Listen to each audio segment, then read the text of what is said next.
తమిళనాడులో TVK party అధినేత Joseph Vijay తన ప్రభుత్వ బల నిరూపణలో సూపర్ హిట్ అయ్యారు. అరకొర మెజారిటీతో బలపరీక్షలో బయటపడతాడని అందరూ ఊహిస్తున్న తరుణంలో ఆయన ప్రభుత్వానికి ఏకంగా 144 మంది ఎమ్మెల్యేల మద్దతు లభించింది.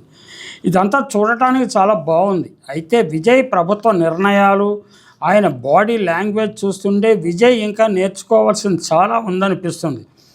ఎన్టీ రామారావు కొత్తగా అధికారంలో వచ్చిన మాదిరిగానే విజయ్ కూడా జ్యోతిష్యాల మీద నమ్మకం ఉన్నట్లుంది. ఎన్టీఆర్ తనకు జోస్యాలు చెప్పే బివి మోహన్ రెడ్డి అనే ఎమ్మెల్యేకు మంత్రి పదవి కూడా ఇచ్చి తనకు సన్నిహితంగా ఉంచుకునేవారు. లక్ష్మీపార్వతికి ఎన్టీఆర్కి పుట్టబోయే బిడ్డ భారతదేశానికి ఏలిక అవుతాడని మోహన్ రెడ్డి చెప్పిన దానిని వారిద్దరూ బాగా విశ్వసించారు. అందువల్లనే సంతానం కలగటానికి నానా ప్రయత్నాలు చేసినట్లుగా వార్తలు వచ్చాయి. ఈ వార్తలన్నీ అప్పట్లో డక్కన్ క్రానికల్ గ్రూప్లో పనిచేస్తున్న నాకు మా విలేకరుల బృందం చేరవేసేవారు. అవి పత్రికల్లో వార్తలుగా వచ్చి జనం ఆసక్తిగా చర్చించుకునేవారు. అయితే ఆయా పత్రికా ప్రతినిధులు చంద్రబాబు వర్గం ప్రేరణతో ఆ వార్తలు రాసేవారని మాకు చాలా ఆలస్యంగా తెలిసింది. అది వేరే ముచ్చట. ఎన్టీఆర్కి ఉన్న జ్యోతిష్యాల పిచ్చి మాదిరిగానే విజయ్కు కూడా మూఢనమ్మకాలు ఎక్కువగానే ఉన్నట్లుగా ఉంది. పెరియార్ రామస్వామి నాయకర్ శిష్యులనని చెప్పుకునే విజయ్లో ఇటువంటి బలహీనత ఉండటం ఆశ్చర్యకరంగా ఉంది. మనిషి భయం నుంచి పుట్టిన భగవంతుడినే ఈసడించిన పెరియార్ జ్యోతిష్యం వంటి నీచకళ అని, ప్రజల బలహీనత ఆధారంగా డబ్బు సంపాదించే మార్గమని ఆయనకు బాగా తెలుసు. అటువంటి అభిప్రాయమే విజయ్కు కూడా నిజానికి ఉండాలి. అందులో ఆయన మతం క్రైస్తవం కూడా జ్యోతిషాన్ని అంగీకరించదు. ఇది ఇలా ఉండగా ప్రముఖ జ్యోతిష్యుడు రాధాన్ పండిట్ వెట్రివేల్ను సీఎం ఓఎస్డీగా రాజకీయ సలహాదారుగా నియమిస్తూ జారీ చేసిన ఉత్తర్వులను రద్దు చేస్తున్నట్టు తమిళనాడు ప్రభుత్వం ప్రకటించింది. సీఎం రాజకీయ వ్యవహారాలను పర్యవేక్షించేందుకు రాధాన్ పండిట్ను ప్రత్యేక అధికారిగా నియమిస్తూ తమిళనాడు ప్రభుత్వం మంగళవారం నాడు ఉత్తర్వులు జారీ చేసిన విషయం తెలిసిందే. అయితే ఈ నిర్ణయంపై వామపక్షాలు, వీసీకే, కాంగ్రెస్, డిఎండికే వంటి పార్టీలను తీవ్ర ఆగ్రహం వ్యక్తం చేశాయి.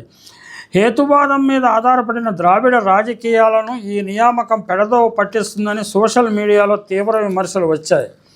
అయితే ఈ వెట్రివాల్ అనేక మంది రాజకీయ నాయకుల ఉత్థాన పతనాలను ముందుగానే ఊహించాడన్న ప్రచారం కూడా ఉంది.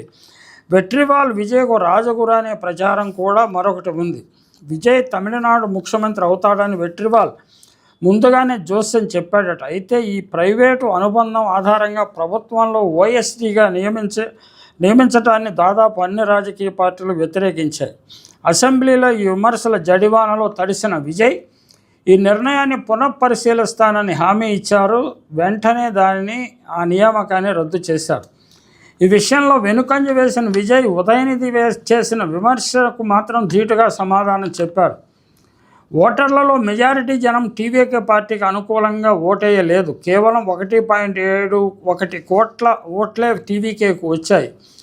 ఇక 3.21 కోట్ల మంది విజయ్ నాయకత్వాన్ని తిరస్కరించారు అని ఉదయనిధి వ్యాఖ్యానించారు. ఆ చేసిన వ్యాఖ్యానానికి విజయ్ తనదైన రీతిలో సమాధానం ఇచ్చారు. 2006లో మీ ప్రభుత్వం అధికారంలోకి వచ్చినప్పుడు అసెంబ్లీలో ఉన్న 234 స్థానాల్లో గెలిచి 100% ఓట్లను గెలుచుకుందా అని ఎదురు ప్రశ్నించారు. మమ్మల్ని మైనారిటీ ప్రభుత్వం అని వెక్కిరించినా పర్వాలేదు, మైనారిటీల సంక్షేమం కోసం పనిచేసే ప్రభుత్వం మాది అని రివర్స్ వెటకారాన్ని ప్రదర్శించారు. బల్లగుద్ది మరీ విజయ్ సమాధానం చెప్పారు. ప్రార్థనా స్థలాలు, విద్యా సంస్థలు, బస్టాండ్లు వగైరా 50 మీటర్ల దూరంలో మద్యం దుకాణాలు ఉండొచ్చన్న నిబంధనను 500 మీటర్లకు సవరించటం, అది వెంటనే అమల్లోకి వచ్చి 10 కొద్ది దుకాణాలు మూతపడటం తమిళనాడు సామాన్య జనం మెచ్చే చర్య. అయితే తమిళనాడు రాజకీయాల్లో మద్యం మాఫియా పాత్ర కీలకమైనది. అనేక మంది ఎమ్మెల్యేలకు, అగ్రస్థాయి నాయకులకు ఈ మాఫియాలతో ప్రత్యక్ష పరోక్ష సంబంధాలు ఉంటాయి. ఈ మాఫియాను తట్టుకునే శక్తియుక్తులు విజయ్కి ఉన్నాయా లేదా అన్నది కాల పరీక్షలోనే తెలుస్తుంది. విజయ్ సినిమా ఇతివృత్తాలు, కథానాయకుడుగా తనకెదురయ్యే అవరోధాలను ఎదుర్కొనటం అనే అంశం చుట్టూ తిరుగుతాయి. చివరగా హీరో విజయం సాధించడంతో అవి ముగుస్తాయి. గత వారం రోజుల పరిణామాలు సైతం ఇదే వరవడిలో వెళ్ళాయి. నాటకీయత లేకుండా సాధ్యమైనంత తక్కువ మాట్లాడటం, చేయదలుచుకున్నది తక్షణం చేయటం ఆయనలో కనబడే లక్షణంలా మొదటి ఇంప్రెషన్ ఇచ్చారు ఆయన. ఇవన్నీ బాగానే ఉన్నాయి, కానీ ఆయనలో కొట్టవచ్చినట్టు కనిపించే లక్షణం ఏమిటంటే విజయ్లో సోషల్ స్కిల్స్ తక్కువగా ఉన్నాయా అని అనిపిస్తుంది. పెద్దలను కానీ సమవయస్కులను కానీ కలిసినప్పుడు ముఖంలో ఎటువంటి ఫీలింగ్స్ కనపడటం లేదు. దీర్ఘకాలం సినిమాల్లో నటించిన విజయ్ అలా బిగుసుకుపోయినట్లు కనిపించడం ఎబ్బెట్టుగానే ఉంటుంది. తమిళ రాజకీయాల్లో సమూలమైన మార్పులు కోరుకున్న యువత తమ ఓట్ల ద్వారా మార్పు తీసుకువచ్చారు. విజయ్ వారి ఆశయాలను నెరవేర్చాల్సిందే. అలా నెరవేర్చాలంటే ఆయన ముభావంగా ఉంటే సరిపోదు. విజయ్ మద్దతుదారులకు రాజకీయ అవగాహన తక్కువ, ఉద్యమాల స్ఫూర్తి అసలే లేదు. కేవలం మార్పు కోరుకున్నారు, మార్పు తెచ్చుకున్నారు. అయినా తమ జీవితాల్లో మారేది తక్కువేనని క్రమంగా తెలుసుకుంటారు. అప్పుడు విజయ్ను కూడా మార్చాలని చూస్తారు. ఏ ప్రజాస్వామ్య వ్యవస్థ అయినా పేదల ప్రస్తావన లేకుండా అసమానతల తగ్గింపు, అందరికీ అవకాశాలు, మనుషులంతా సమానమే అన్న భావన లేకుండా నిలవటం కష్టం. ఒక మనిషి ఒక ఓటు ఒకే విలువ, ఈ సమానత్వం, సామాజిక సమానత్వాన్ని సాధించకపోతే మనం ఎంతో కష్టపడి నిర్మించుకున్న ప్రజాస్వామ్య సౌధాన్ని ప్రజలు బద్దలు కొడతారు అని అంబేద్కర్ హెచ్చరించారు. రాజకీయ పరిశీలకులు కూడా హెచ్చరిస్తున్నారు. ఇరుగు పొరుగు దేశాల్లో కూడా జరుగుతున్న పరిణామాలు ఇదే సూచిస్తున్నాయి. కానీ విచిత్రంగా సామాన్య ప్రజలు రాజ్యాంగాన్ని స్వంతం చేసుకుంటున్నారు, పాలకులు రాజ్యాంగం మీద దాడి చేస్తున్నారు. మరి ఇటువంటి పాలకుల మీద ప్రజలు నేరుగా దాడి చేసే కాలం ఒకటి వస్తుందేమో తెలియదు.